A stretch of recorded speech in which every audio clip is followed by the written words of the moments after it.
All right, let's jump right in. Today we're talking about a really powerful three-word philosophy that's all about breaking free when you feel like life has you backed into a corner. It's all based on the work of performance coach Travis L. Thomas. I mean, seriously, who hasn't? It's such a simple question, but that feeling is anything but simple, right?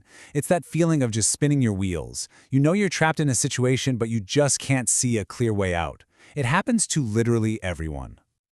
And you know that stuck feeling can show up in so many different parts of our lives. Maybe it's a job that feels like a total dead end, or a relationship that's just, well, it's run its course. Maybe you're staring down a health issue, or you're an artist and the creative well has just run dry. The thing is, getting stuck, it's a totally normal, unavoidable part of being human. The real question is, what do you do about it?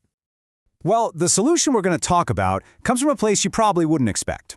We are literally borrowing a fundamental rule from improv comedy to completely change how we look at our own problems.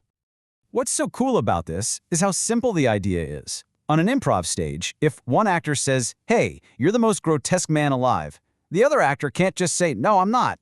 That just stops the scene cold. Instead, they have to say, "Yes, and I've held that title for 5 years straight." See? They accept the reality they've been given, and then they build on it. This is the engine that keeps the show and life moving forward. And this quote, man, it really gets to the heart of a huge mental shift. We are obsessed with the how, aren't we? How am I going to get that job? How am I possibly going to fix this relationship? We get paralyzed trying to figure out all the steps. This philosophy says, forget the how for a second. Before you can figure out any of that, you first have to commit with a simple yes. I mean, just look at the author's own story. Travis Thomas had this dream of joining a professional improv group, but he had zero experience, none. He had no idea how he was going to pull it off. He just said yes to the idea, yes to the possibility. And that one simple decision was what opened every single door that followed. Okay, so how do we actually start using this in our own lives? Well, it all starts with our first big principle. You have to focus on the story you're telling yourself, and you have to realize that you're the one holding the pen. So when you're facing something tough, you've really got two paths you can take, two mindsets. On one side, you have the victim mindset. That's the one that limits you. It's where you feel powerless, frustrated, and just kind of blah. On the other side, you have the victor mindset, or what the psychologist Carol Dweck famously called a growth mindset. This one is all about empowerment. It's about being accountable and optimistic, even when things are really hard. And here's the kicker. You get to choose which one you live in. So how do you actually start rewriting that inner script? It really comes down to these 3 steps. First, you have to reframe your setbacks. In improv, there's no such thing as a mistake. There are only new offers to build a scene from. Life is exactly the same. Second, you got to remember that you assign the meaning to things. As Shakespeare said, nothing is either good or bad, but thinking makes it so. And third, you need to know where you're going. And that sense of direction, that comes from what Thomas calls your internal compass. Now, this isn't some detailed map with a pre-planned route. Nope, it's a compass, and it always points to your true north. That's your core purpose, your deepest values, your main priorities. Once you know what your true north is, every choice gets a whole lot simpler. You just ask, does this move me toward it or away from it? Okay, so you've got your mindset straight, you've found your compass. But what happens when you run smack into a giant, messy obstacle?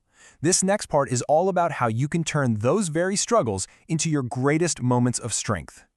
I love this phrase. It sounds kind of weird, right? Embrace the goo, but it's so memorable. And it is the absolute perfect metaphor for the messy, uncomfortable, and totally essential process of growth. Seriously, think about this for a second. For a caterpillar to become a butterfly, it has to literally dissolve itself inside its chrysalis. It becomes this nutrient-rich, goo.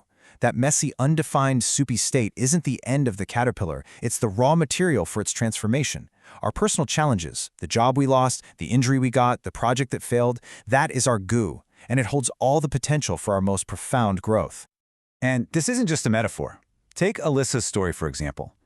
She was this incredibly dedicated gymnast, and her career was just cut short by multiple devastating knee injuries.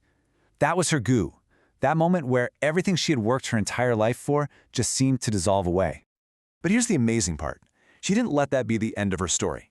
She said yes to the new reality of her injuries, and she found a totally new way to chase her passion for performance.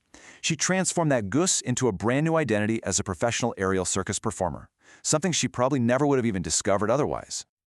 And all of this, it leads us to the final and maybe most important piece of the puzzle. It's time to step up, take center stage, and actively participate in your own life story.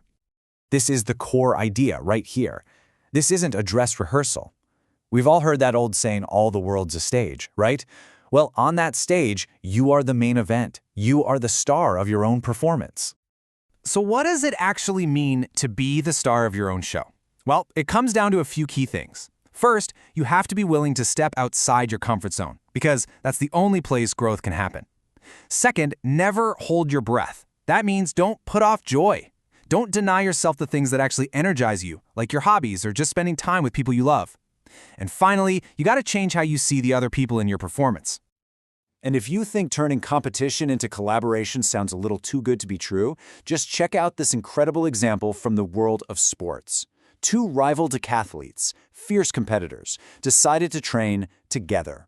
They used that competitive energy to collaborate, pushing each other to be better every single day. And the result?